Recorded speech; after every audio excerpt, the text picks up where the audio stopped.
আসসালামু আলাইকুম। এইচএসসি 2025 শিক্ষার্থী সকলে কেমন আছো? আশা করি খুবই ভালো আছো।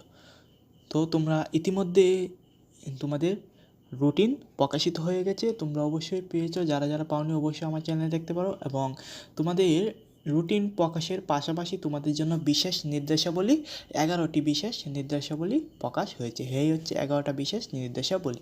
তো আজকে তোমাদের এই বিশেষ নির্দেশাবলী 11টি তোমাদের পরে পরে শুনিয়ে দেবো। আশা করি তোমরা প্রথম থেকে ভিডিওটি শেষ পর্যন্ত দেখবে। তাহলে চলো শুরু করা যাক। তো বিশেষ নির্দেশাবলী, তো এই বিশেষ নির্দেশাবলী এখানে 11টা নির্দেশ দেওয়া আছে। তোমরা যদি 11টা নির্দেশ ফলো করতে পারো তাহলে কোনো সমস্যা হবে না। যদি ফলো না করো তোমরা অনেক বড় অসুবিধার মুখে পড়তে পারো।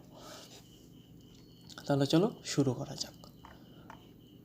তো বিশেষ নির্দেশাবলী 1, পরীক্ষার 30 মিনিট পূর্বে অবশ্যই পরীক্ষার্থীকে পরীক্ষা কক্ষে আসন গ্রহণ করতে হবে। মানে তোমাদের পরীক্ষা যেহেতু 30 মিনিট আগেই শুরু হওয়ার 30 মিনিট আগেই তোমরা কক্ষে অবস্থান করবে।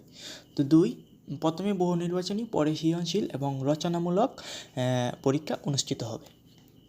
তো 3, 30 নম্বরের বহু নির্বাচনী এমসিকিউ পরীক্ষার ক্ষেত্রে 30 মিনিট এবং 70 নম্বরের সৃজনশীল সিকিউ পরীক্ষার ক্ষেত্রে 2 ঘন্টা 30 মিনিট থাকবে। ব্যবহারিক বিষয় সম্বলিত পরীক্ষার ক্ষেত্রে 25 নম্বরের বহু নির্বাচনী এবং পরীক্ষার ক্ষেত্রে 25 মিনিট এবং 50 নম্বরের সৃজনশীলের ক্ষেত্রে সিকিউর ক্ষেত্রে 2 ঘন্টা 35 মিনিট থাকবে। তো পরীক্ষা বিরতিহীনভাবে প্রশ্নপত্র উল্লেখের সময়ে চলবে এবং এমসিকিউ সিকিউ অংশের পরীক্ষার মধ্যে কোনো বিরতি থাকবে না। আশা করি বুঝতে পারছো। তো সকাল 10টা থেকে পরীক্ষা অনুষ্ঠিত হবে। সকাল 9টা 30 মিনিটে অলিখিত উত্তরপত্র এবং নির্বাচনী শীট বিতরণ করবে, যা তোমাদের ফিল আপ করতে হবে। পরীক্ষা সকাল 10টা বহু নির্বাচনী প্রশ্ন বিতরণ করবে এবং 10টা 30 মিনিটে অমর শীট সংগ্রহ করে সৃজনশীল প্রশ্ন বিতরণ করবে। 25 নম্বরের বহু নির্বাচনী পরীক্ষার ক্ষেত্রে সেই সময় 10টা 25 মিনিট থাকবে আর কি। দুপুর 2টা থেকে অনুষ্ঠিত পরীক্ষার ক্ষেত্রে এটা তোমাদের দরকার নেই, কারণ 2টা থেকে তোমাদের পরীক্ষা অনুষ্ঠিত হবে না। তারপরে বলে দিই, দুপুর 1টা থেকে 30 মিনিট অলিখিত বহু নির্বাচনী এবং 2টা থেকে বহু নির্বাচনী প্রশ্ন বিতরণ এবং 2টা 30 থেকে বহু নির্বাচনী সংগ্রহ করবে এবং প্রশ্নপত্র বিতরণ করবে। তো 4, প্রশ্নপত্রে উল্লেখিত সময় অনুযায়ী পরীক্ষা গ্রহণ করতে হবে। 5, পরীক্ষার্থীগণ তাদের প্রবেশপত্র নিজ নিজ প্রতিষ্ঠানের প্রধানের নিকটতে সংগ্রহ করবে। প্রত্যেক পরীক্ষার্থী সর্বহকিত উত্তরপত্র তার পরীক্ষার রুল, রেজিস্ট্রেশন নম্বর, বিষয় কোড ইত্যাদি ওমরে যথাযথভাবে লিখে ভিত্তিপট করবে এবং কোনো অবস্থাতেই মার্জিনের মধ্যে লেখা অথবা কোনো অপ্রয়োজনীয় উত্তরপত্র বাস করা যাবে না।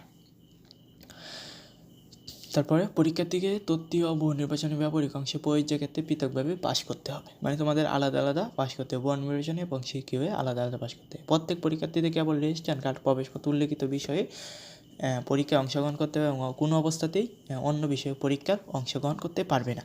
কোনো শিক্ষার্থীকে পরীক্ষা নিজ কলেজ বা প্রতিষ্ঠানে অনুষ্ঠিত হবে না। পরীক্ষার্থী স্থানান্তরের মাধ্যমে আসন বিন্যাস করতে হবে। পরীক্ষাগণ পরীক্ষা সাধারণ সায়েন্টিফিক ক্যালকুলেটর ব্যবহার করতে পারবে এবং প্রোগ্রামিং ক্যালকুলেটর ব্যবহার করা যাবে না।